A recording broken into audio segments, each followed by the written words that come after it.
You know who it is, and you know what time it is. Time to piss off some feminists, trad cucks, and whoever don't want to know the truth. Oh well, let's get started. What is going on, gents? It's R.P.M. here, reporting from Mobile Command. Gentlemen, I feel completely refreshed and rejuvenated after last weekend's camping trip. Very important that you relax, refresh, and recharge.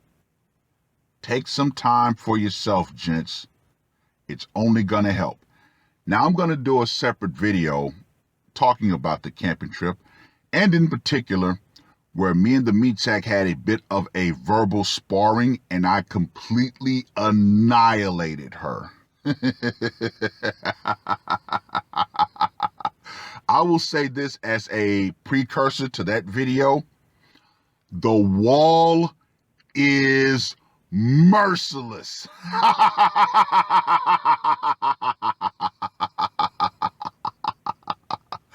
But anyway, on to the main topic of this video. Now, BGS Itmore covered this article last week, and of course, I had to go look at the source.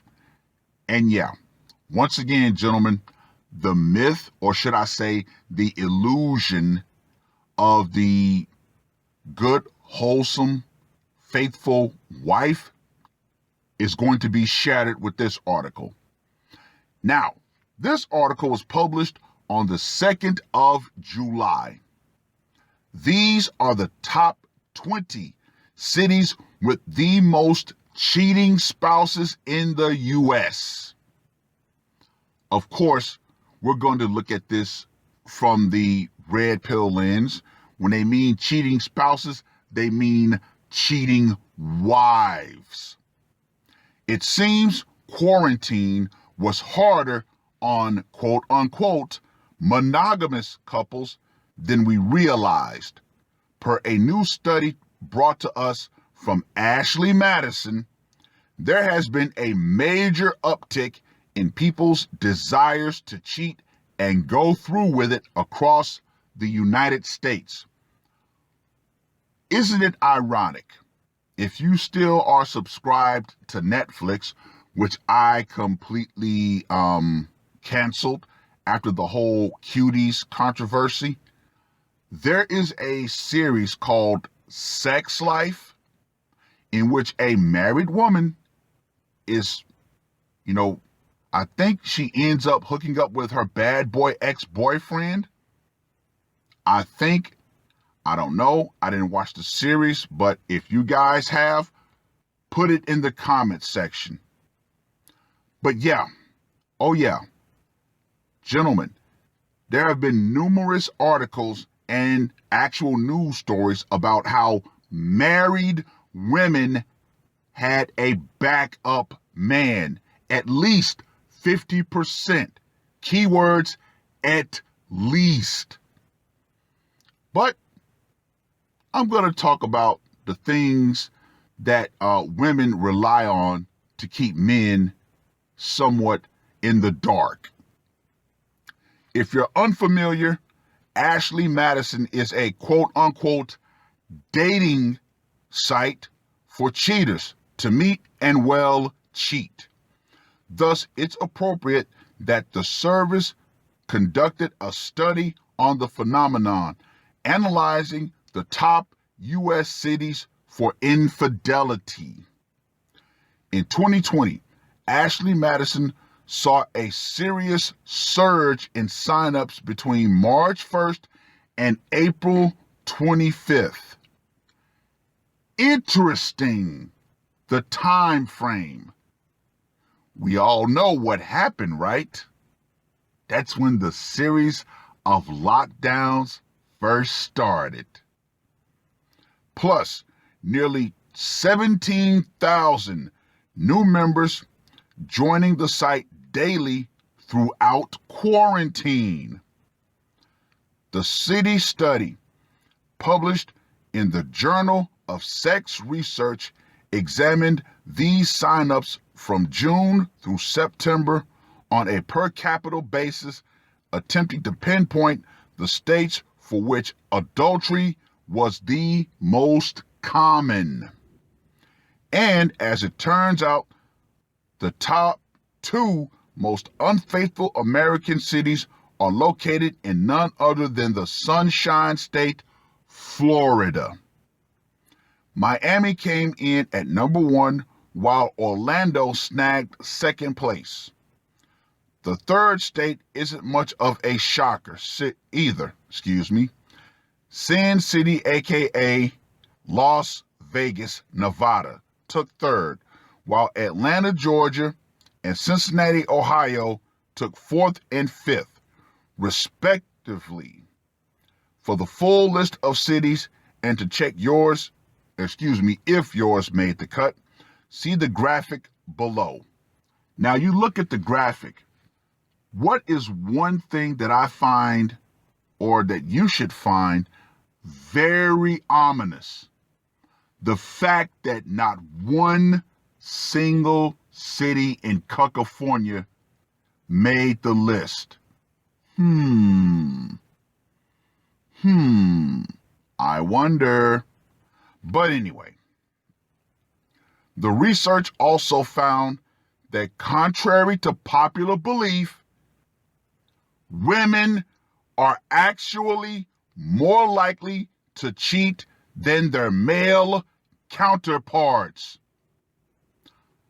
Let me say that one more time. The research also found that contrary to popular belief, women are actually more likely to cheat than their male counterparts.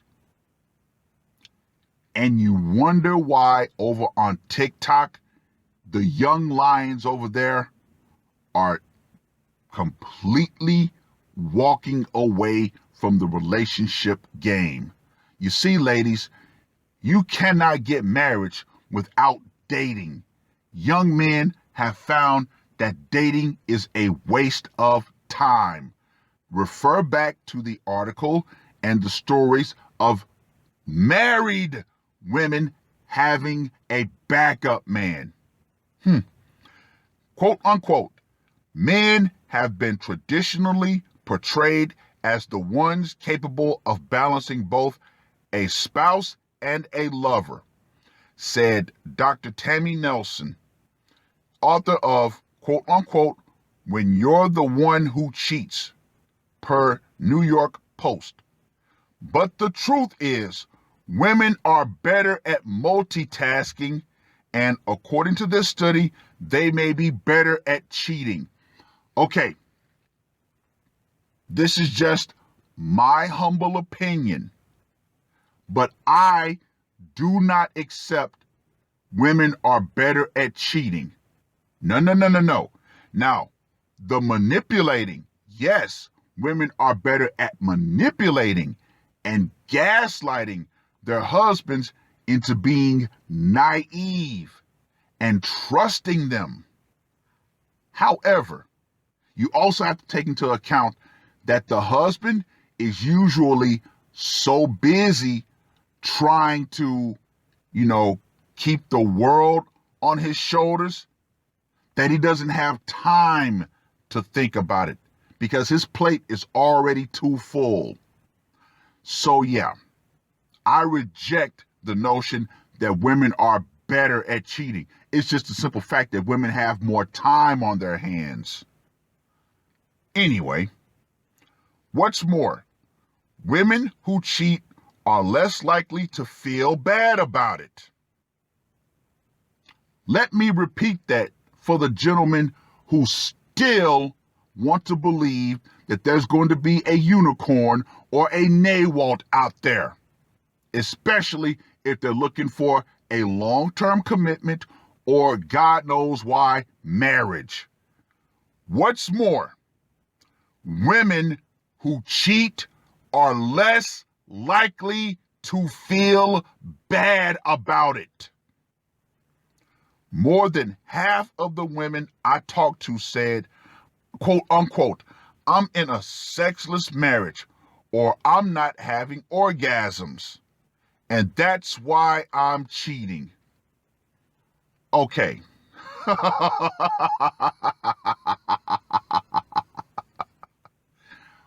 Women are typically the ones who initiate the sexless marriage. Oh, I don't feel like it, or oh, I did this.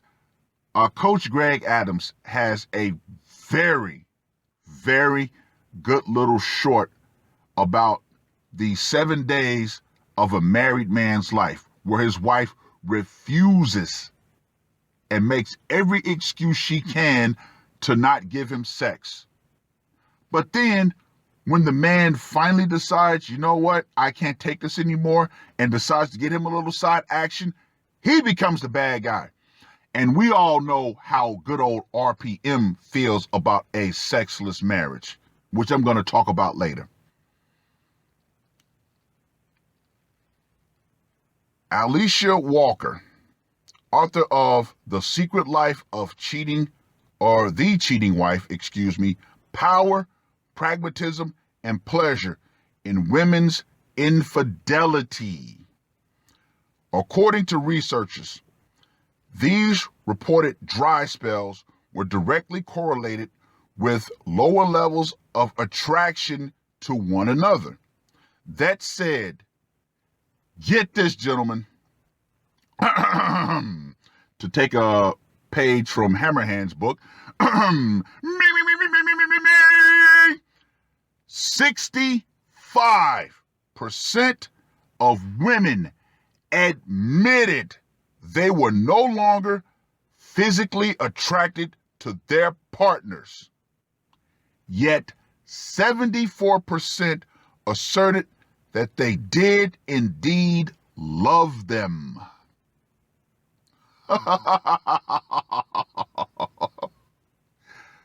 They make this so easier. See, these women still want to be with the older men for resources. But they still want to try to get a young man to give them pipe. Dual mating strategy. But ironic, isn't it? If a man was to say that he's no longer physically attracted to his wife, oh, we know what's going to happen. All hell's going to break loose. Oh my God, she's worth more than that, blah, blah, blah. But he's saying, you know what? I'm just not feeling attracted to you. Well, you should stand in it, sir. Yeah, get the fuck out of here. Well, this brings a whole new perspective to quote unquote shot girl summer shenanigans, doesn't it? My. Here we are yet again with more solid reasons why more and more men are completely walking away from marriage. And in the past, articles like this would kind of make me feel bad. However, nowadays, I love it when articles like this are brought to the forefront. Why? Because it chips away and it shatters the illusion that women are these great moral characters. No, they are not. See, once again, manipulation, gaslighting, shaming their husbands. Oh, you don't trust me. Oh, you're so controlling. Gentlemen, when you're in a relationship and you get to that point, it's time to cut bait. Now, insofar as the husband who is in a sexless marriage, yes, I come across those guys too. And I tell them, look, you may not like what I have to say. You're not going to like what I have to say, but I'm going to say it anyway because you asked me for my advice. When it comes to men in sexless marriages, I always ask them the first question: can you financially afford, or should I say, survive a divorce? 9 times out of 10, they can't. And I let them know, look, if she's not having sex with you, she is having sex with somebody else. Now, the question is, what's your course of action? Because in good old California, you got to understand, this is a no-fault state. You can literally walk in on your wife getting plowed by Chad or Tyrone, and that still will not affect any sort of divorce filings. You got to understand that. So, what are your options? Well, if you have concrete evidence that she is, stepping out on you, then if you cannot afford a divorce, more than likely, you can be able to afford a side piece, or to hire an escort, or something that's completely out there, just get a life-size, companion doll. And of course, the guys, whenever I talk to them about that, they're just like, what? I say, hey, you got to figure this whole thing out. This is on you. I've been through this, and I decided what was best for me. But yeah, you got to figure this out. If you know she's getting plowed, you're going to have to take some sort of action. But, gentlemen, does this not give you even more reason to never want to get married, to never want to have a serious long-term commitment? Now, I'm speaking specifically for married guys per the article. If you're just boyfriend and girlfriend, or in a long-term, non-state sanctioned, commitment, then you could just walk away. Walk away. But this is for the guys that are locked in. And also,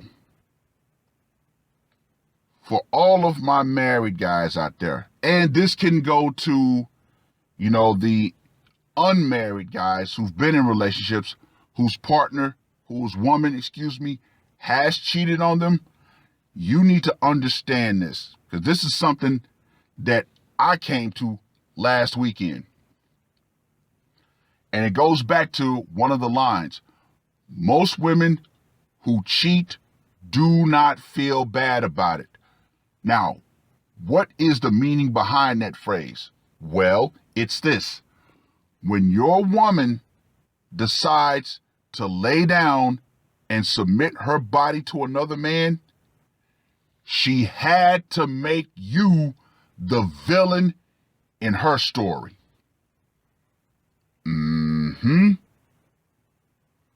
So I want you to really think about that, because a lot of men during this past year and a half have gotten those "hey big head" texts, or a woman trying to reach back to them.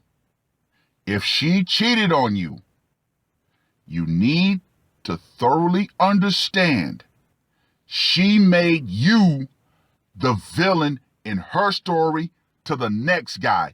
That way she wouldn't feel bad about it. Oh yeah. So think about that tidbit of information when they eventually do try to come back. Just saying. But yeah, all in all, if you're a husband in a sexless marriage, you're going to have to take an action. Get a side piece, hire escorts, or get a doll. Nothing more needs to be said about that. But I've rambled on for long enough. Read the article. Let me know what you guys think. And ladies, the power will eventually go out. Feminism, your sexual liberation, the carousel, and for you to be a married woman with a backup man on deck will go out right along with it. That's all I got to say for this one. R.P.M. I am